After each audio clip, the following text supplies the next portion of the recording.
The room is charged with We the must tension so address thick these you could critical almost hear it issues hum. together. Bernie Absolutely, and I Sanders believe leans forward, papers we spread must before him like address evidence these in a critical trial. issues His together. voice slices through the Absolutely, and I murmurs, firm, deliberate, a challenge wrapped in courtesy.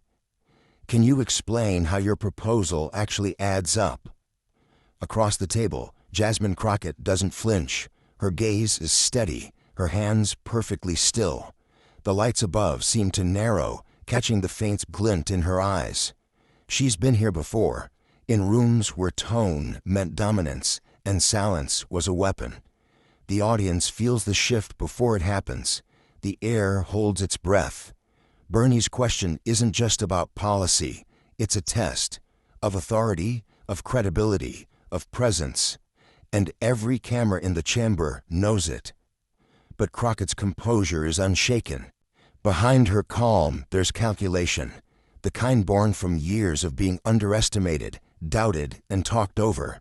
She waits, lets the pause sting, then a faint, knowing smile crosses her lips, and in that heartbeat, something changes.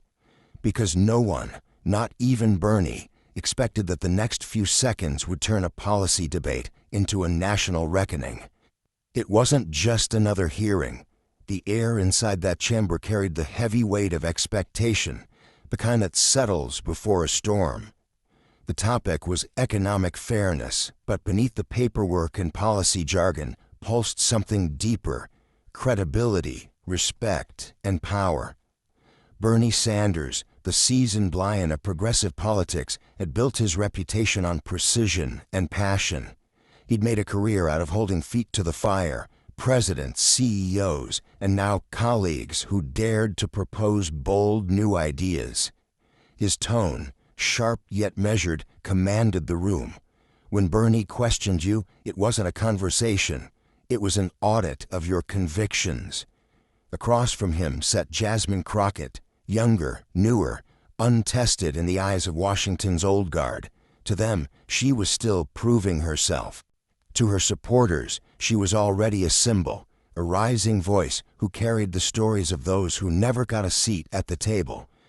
Every flash of a camera, every whisper from the gallery amplified the imbalance, the veteran versus the upstart, the icon versus the innovator. The tension wasn't just political, it was generational, cultural, almost spiritual. Yet, as Bernie's questions grew sharper, something unexpected stirred in the crowd. It wasn't sympathy, it was curiosity. Who was this woman who didn't shrink, who met the storm with stillness? Because beneath the surface of every power struggle lies the same question: who really owns the truth? And as Bernie prepared to press harder, no one realized the story was about to shift. The next chapter wouldn't be about experience or reputation. It would be about the quiet strength that refuses to yield, and the moment the underdog bites back. Before this moment, Bernie Sanders was more than a name. He was an era, the senator who once roared against corporate greed, who electrified campuses and coffee shops with promises of fairness and reform. His voice had been the anthem of those who felt forgotten, his finger-pointing fury a rallying cry for change. For decades, he was the outsider who refused to yield. But time has a way of reshaping even the purest convictions. The firebrand who once defied the establishment had, slowly, become part of it. Meetings replaced marches. Procedure replaced passion. His questions, still sharp, still righteous, now carried the weight of authority rather than rebellion. The revolutionary had become the gatekeeper. Clips rolled in the mind's eye. Bernie in 2016, shouting from podiums. Bernie in 2020, surrounded by hopeful crowds. Bernie now, seated in polished wood halls, his once defiant tone now testing those who stand where he once stood. The shift isn't betrayal, it's erosion, the quiet hardening of ideals turned into habit. He still believes in the mission, but somewhere along the road belief began to demand obedience. His insistence on detail, his interrogation of every decimal and data point. What was once a pursuit of truth now feels like a shield against change. The man who once demanded empathy now demands precision. And yet, his pride is not malice, it's memory of every time he fought to be heard, of every dismissal he endured before the cameras ever arrived. To him, pressing others is a duty, a test of sincerity, but to those across the table, it can feel like a warning. Prove yourself or be dismissed. This was the Bernie Crockett faced, not a villain, but a monument. A man who fought the system until he became part of its marble. And as he leaned forward, eyes narrowing in scrutiny, the question hung not just in the room, but in history itself. What happens when the revolutionary meets the reflection of who he used to be? Before the microphones, before the cameras, there was just Jasmine, a young woman in Texas, balancing textbooks, part-time jobs, and a fire that refused to dim. Law wasn't her escape, it was her declaration. While others memorized statutes, she memorized the faces of those the system forgot. The working mother fined into poverty, the teenager silenced in court, the communities judged before they ever spoke. Her journey didn't begin with power, it began with interruption. In the courtroom, male colleagues spoke over her. On panels, she was mistaken for an assistant. Each moment left a mark, not a wound, but a polish. Every slight became a sharpening stone. Montage flashes, a late-night office bathed in fluorescent light as she pores over case files, a protest crowd chanting her name, a local news anchor announcing her city council win. Headlines ripple across the screen, fresh voice in Texas politics, from advocate to lawmaker, unapologetically herself. But the path wasn't lined with applause, it was carved from persistence. Every debate, every vote, every sidelong glance from those who doubted her legitimacy, it all built a rhythm, a steady heartbeat beneath her calm. She learned that conviction wasn't about volume, it was about control. And control became her quiet weapon. When they shouted, she listened. When they mocked, she smiled. She turned every attempt to undermine her into proof that she belonged. Crockett didn't just walk into Congress, she carried her community on her shoulders. The same grace that steadied her in the courtroom now defined her in the chamber. To her, politics wasn't theater, it was testimony. Every time she spoke for those still fighting to be heard.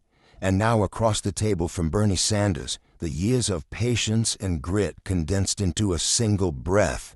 The old guard saw a freshman congresswoman. She knew she was something more. The voice of those history had underestimated one too many times. She had spent her entire career preparing for this moment, not to win an argument, but to prove that calm courage can be louder than any raised voice. The hearing room feels smaller now, as if the walls themselves have leaned in to listen. Papers rustle, pens tap, and Bernie's voice cuts through like a metronome of authority. If we're talking fairness, he insists, then explain how this policy won't balloon the deficit. Where's the accountability? Each question lands like a punch, deliberate, unyielding. Jasmine doesn't flinch. Her eyes trace his movements, calm and calculating. She waits for the pauses, for the tiny cracks between his sentences. Then, softly but firmly, she begins. Senator, accountability isn't just numbers on a page, it's the people those numbers forget. Her tone is measured, her words deliberate. She's not fighting back, she's reframing the fight. Bernie fires again, faster now. The cadence of interrogation sharpens, statistics, fiscal notes, procedural rules. He leans forward, his voice rises, but Jasmine meets each thrust with precision, dismantling points without raising her own volume. It's not defiance, it's discipline. The crowd begins to sense it. The rhythm has shifted. What began as a grilling is becoming a duel of philosophies. Murmurs ripple across the room. Reporters' fingers hover over keyboards. Bernie's interruptions start to sound defensive. Her silences powerful. Every time he cuts her off, she pauses just long enough to make it uncomfortable, a silence heavy with quiet authority. The camera lingers on her face, still as stone, her expression saying more than any rebuttal could. Somewhere in the audience, a spectator exhales audibly, the tension breaking for just a second, because they see it now, the power dynamic tilting, the veteran's dominance eroding under the weight of her composure. Bernie's next question comes out sharper, almost impatient. Jasmine's answer, however, is calm as water. "Senator, I've done the math, but if you'd like, I can also show you the human cost you're not counting." And in that instance, something flickers across his face, not anger, but surprise. The duel isn't over, but the crowd already knows. The balance has changed. For a moment, time stands still. The committee room hums with unspoken tension, the kind that lives between words. Bernie's final question hangs in the air like a gauntlet. "Then tell me, Congresswoman, if your plan is so sound, why can't you prove it right now?" It's the kind of challenge meant to corner, the kind meant to expose weakness. But Crockett doesn't flinch. She straightens her notes, exhales slowly, and looks up, not at Bernie, but through him. Her voice cuts the silence, low and steady. "With all due respect, Senator, I've spent my entire life proving what people said I couldn't." A ripple moves through the room. Cameras zoom in. The tone has shifted. This isn't defense anymore. It's declaration. She continues, her cadence controlled but alive with purpose. "You want figures. Here's one. For every billion we refuse to invest in working families, the deficit grows not in dollars, but in dignity. Every statistic we ignore becomes a story of a parent juggling 2 jobs, a veteran sleeping in his car, a child who never makes it to graduation." Bernie opens his mouth, but she doesn't stop. "And I've done the math, Senator. The numbers check out. But what doesn't add up is pretending people can wait for fairness." A murmur. The audience feels the tremor of something larger, the steady hum of truth cutting through bureaucracy. Crockett's tone deepens, conviction anchoring each word. "We can debate numbers all day, and maybe that's what Washington's used to. But what we're really debating," she pauses, a deliberate cinematic pause, the kind that stretches across every television screen, "is who gets dignity." The room freezes. Even the air seems to stop moving. Bernie blinks, his pen suspended above his notes. For once he doesn't interrupt. Her words hang there, weighty and luminous. Staffers glance at one another. A journalist lowers his camera, stunned. The tension that once belonged to Bernie now belongs entirely to her. Crockett leans forward slightly, her voice soft but piercing. "When we talk about cost, Senator, we should remember, dignity isn't a line item. You can't cut it and you can't defer it. You either give it or you take it away." A slow exhale moves through the crowd. Even Bernie's expression softens, caught between recognition and disbelief. The narrator's voice enters, quiet, reverent. It wasn't a takedown. It was a revelation. For a split second, the hierarchy of Washington cracked, and through it, something honest shone. Bernie sits back, his papers rustle in uneasy surrender. The silence that follows is heavier than any applause. Crockett gathers her notes. No triumph, no smirk, just calm finality. The underdog hasn't shouted, hasn't attacked. She simply told the truth. And truth, spoken without fear, doesn't need volume. The narrator continues, framing the moment in history's language. It was the kind of silence that rewrites power. Not humiliation, recognition. A generational handoff, unspoken but undeniable. The camera pans across faces, aides frozen mid-breath, reporters wide-eyed, onlookers leaning forward. The spark that began as confrontation now glows as transformation. Bernie finally speaks, voice quieter than before. "Well, that's one way to look at it," he mutters. The attempt at levity falls flat. Even he can feel the shift. Crockett nods, her reply graceful, almost compassionate.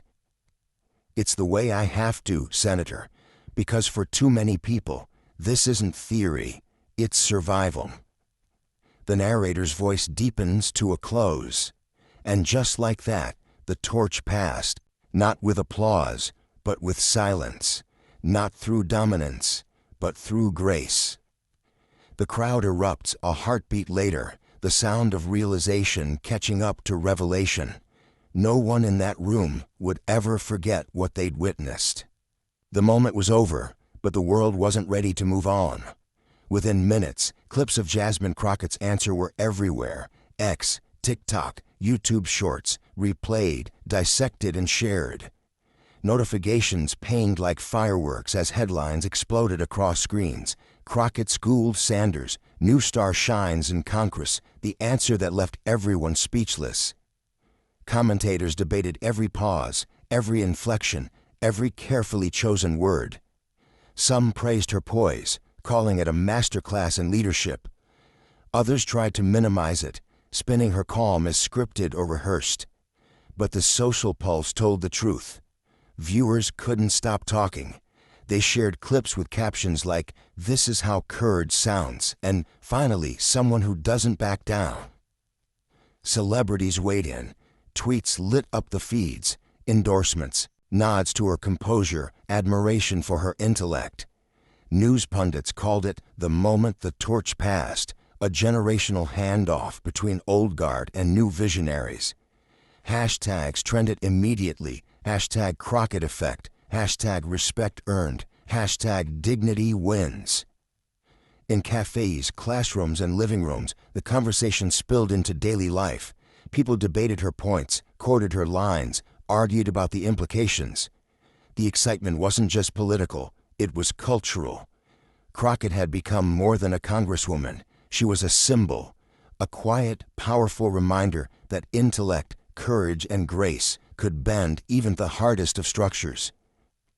Even the dissenters had to pause, realizing the shift. A rising leader had claimed a moment so profound that it echoed beyond politics into identity, fairness, and aspiration. Applause, typed or spoken, rang out across the digital and physical worlds alike. And as the ripple spread, the narrative solidified. This wasn't just one viral clip, it was a turning point, a spark that ignited hope, conversation, and the undeniable sense that someone new had arrived. Someone who could carry the weight of expectation, the scrutiny of power, and the hopes of the people, all with the calm, unwavering hand. The noise faded long after the hearing ended. Cameras packed up, footsteps echoed down marble halls, and the world outside moved on. But inside that chamber, something had shifted. The kind of shift you can't measure in votes or headlines, only in silence. Crockett remained seated for a moment, eyes lowered, the weight of it all finally settling in. She hadn't raised her voice. She hadn't matched force with force. And yet, she'd won something rarer. Respect, born not from spectacle, but from substance. The narrator's tone softens, reflective. Maybe silence isn't defeat. Maybe it's recognition that truth, when spoken with grace, needs no defense. Her calm had disarmed confrontation. Her intellect had exposed arrogance for what it was, a mask for fear. And in that stillness, a truth resurfaced. Dignity will always outlast dominance. For all its shouting, politics still bows to poise. The loudest voice may command the moment, but the steadied heart carries the legacy. Crockett's moment wasn't just a rebuttal, it was a reminder that America's greatness has never belonged to those who shout the longest, but to those who stand the firmest in principle, in compassion, in truth. The narrator continues, because the strength of democracy isn't measured by how loud we argue, but by how deeply we listen. Courage isn't in crushing opposition, it's in staying composed when tested. Her words, replayed across social media, classrooms, and living rooms, became more than a political soundbite. They became an echo of fairness, of identity, of the courage to belong unapologetically. And as the story settles into its final note, the message is unmistakable. Dignity doesn't demand applause. It simply stands, unwavering, until even its critics fall quiet. Moments like this remind us why we watch, not for outrage, not for drama, but for truth under pressure. Jasmine Crockett didn't shout, she didn't flail. She met challenge with calm, and in that calm, she revealed a force stronger than any raised voice: integrity. Her composure wasn't just a strategy, it was a lesson, a reminder that leadership isn't about dominating a room, but about standing firm when the world expects you to bend. The audience felt it, history felt it, and for a brief shining moment, the rules of power felt rewritten. If you believe calm courage still matters in American politics, share this story. Let others see that dignity wins. Subscribe, stay loud, and stay human. Be the witness, the voice, the change. Because moments like these aren't just seen, they're carried forward.